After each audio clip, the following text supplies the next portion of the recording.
FWD kasi, by friends na kasama yun sa work na actually sila talaga yung ano dito. Kaya kami sobrang blessed.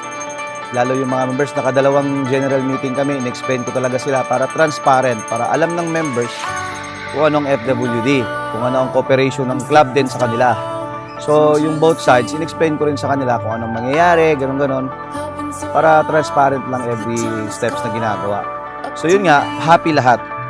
Kasi yung goal naman ng FWD, swak dun sa pangangailangan ng La Union Surf Club eh. Oo.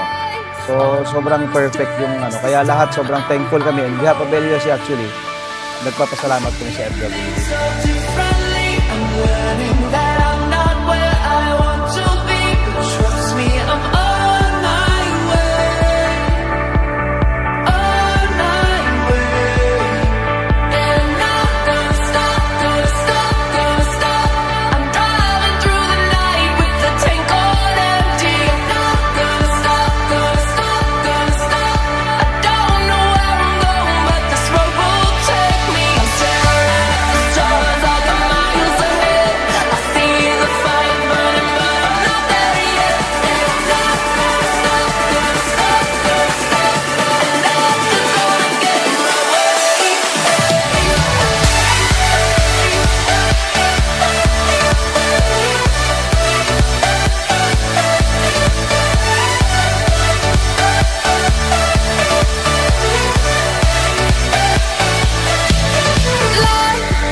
Di talaga walang surfing sa Abra. Opo.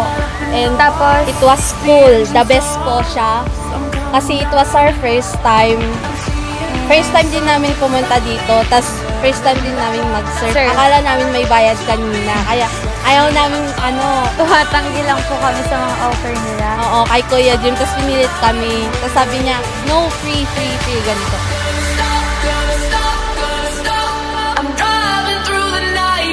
Tank on empty, I'm not gonna stop.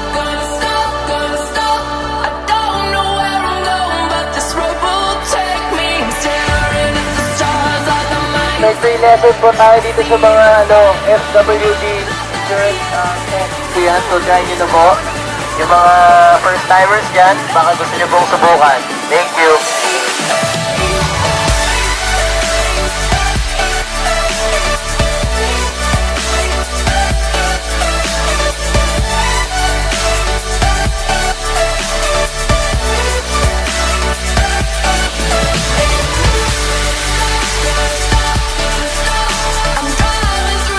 Partnership ng LUSC tsaka FWD Insurance. Siya po yung parang good vibes na sa amin na parang ang laki na rin ng tulong sa amin as a volunteer from this agency. So thankful po rin kami sa FWD Insurance. So thank you, salamat. And nothing's gonna get in my way.